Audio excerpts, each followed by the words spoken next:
किसी दौर में पंजाब में सभी प्रकार की फसलें होती थी, आपको पता है, लेकिन सन 1960 के आसपास खेती का पैटर्न बदला।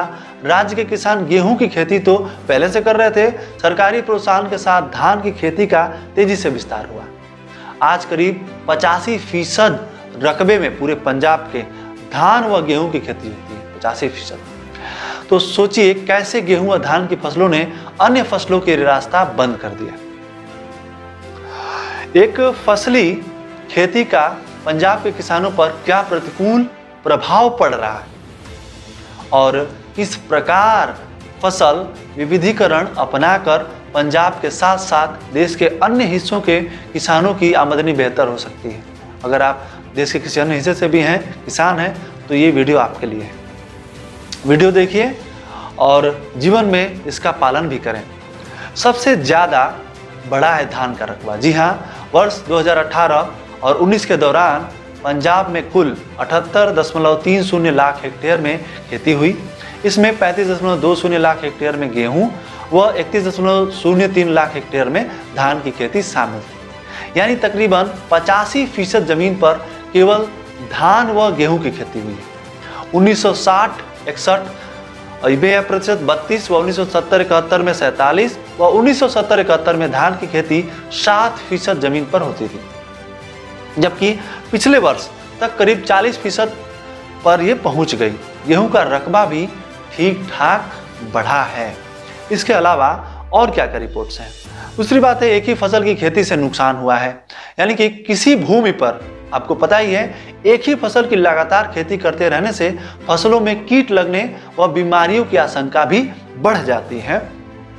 अगर उस भूमि पर अलग अलग प्रकार की फसलें लगाई जाएं तो कीट व बीमारियों का खतरा कम हो जाता है।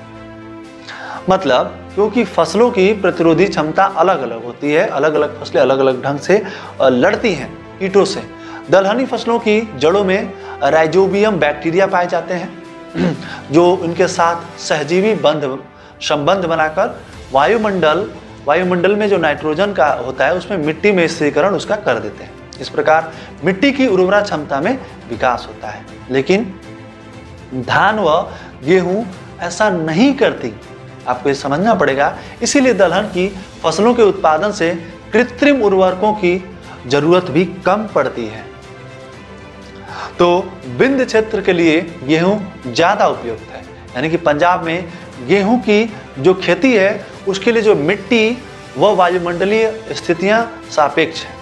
पंजाब में ही नहीं बल्कि पूरे विंध्याचल क्षेत्र में मार्च तक 30 डिग्री सेल्सियस के आसपास तापमान बना रहता है। मतलब कि जो गेहूं की खेती के लिए सबसे ज्यादा उपयुक्त है। राष्ट्रीय खाद्य सुरक्षा के लिहाज से भी पंजाब में गेहूं की खेती को बढ़ावा दिया गया। यहाँ प्रति हेक्टेयर 5 टन गेहूं का उत्पादन होता है, जबकि राष्ट्रीय औसत 3.4 से 3.5 टन है। धान की खेती पर अंकुश क्यों जरूरी है? तो आइए इसके बारे में आपको और डिटेल में बताते हैं। धान की खेती आपको पता ही है अपेक्षाकृत गर्म मौसम में होती है। अधिक तापमान का भी इस पर बहुत ज़्यादा फर्क नहीं पड़ता है। इसके अलावा धान की खेती पूर्वी, मध्य व दक्षिण भारत में भी हो सकती है। यानी कि पंजाब से वर्ष 2019-20 के दौरान 1.27 करोड़ टन गेहूं व 1.08 करोड़ टन चावल की खरीद हुई, जबकि केंद्रीय पुल की कुल खरीदारी क्रमशः 3.89 व 5.20 करोड़ टन रही। कल्पना करिए कि राष्ट्र में इसका इतना बड़ा योगदान है। तो रसातल में जा रहा है भूगर्भ जल। जी हाँ, गेहूं की सिंचाई अधिकतम 5 बार करनी पड़ती है, जबकि धान की 30 बार और उससे ज़्यादा। पंजाब का भूगर्भ जल स्तर हर साल आधा मीटर गिर रहा है। ऐसे में जो सरकार है पंजाब में धान की उन प्रजातियों के उत्पादन पर जोर देती रही है जिन्हें पानी की जरूरत कम पड़ती है। जी हाँ, अगर ऐसा नहीं हुआ तो जो भूगर्भ का जल स्तर है वो और ज़्यादा गिरेगा। सरकार ने क्या क्या इस पर किया है तो वो आप जान लीजिए। भूगर्भ जल संरक्षण के लिए पंजाब सरकार 2009 में कानून लेकर आई और इस कानून में क्या था, तो इसके तहत 15 मई व 15 जून से पहले धान की रोपाई नहीं की जा सकती। अब समस्या यहाँ पे यह हुई भैया कि अगर धान की पूसा 44 नस्ल को मध्य जून में रोपा जाता है तो वह अक्टूबर के अंत तक तैयार होगी। इसके बाद गेहूं की बुआई की तैयारी के लिए किसानों के पास समय बहुत कम बचता है और उन्हें पराली जलानी पड़ती है। जो पराली से प्रदूषण होता है वो इस कारण से ही होता है। अच्छा, जिससे राष्ट्रीय राजधानी क्षेत्र में स्मॉग की समस्या पैदा हो जाती है। तो क्या इन समस्याओं का कोई समाधान नहीं है? जी हाँ, इन समस्याओं का समाधान है।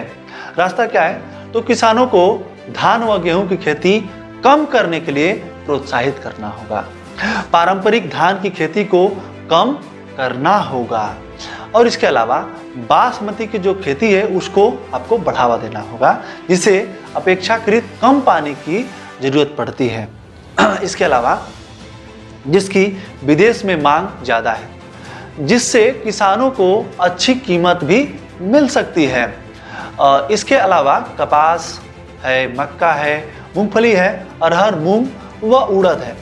इन सभी के उत्पादन को भी बढ़ावा देना चाहिए तथा सरकार को भी चाहिए कि इन फसलों की उचित कीमत पर खरीद की व्यवस्था करे।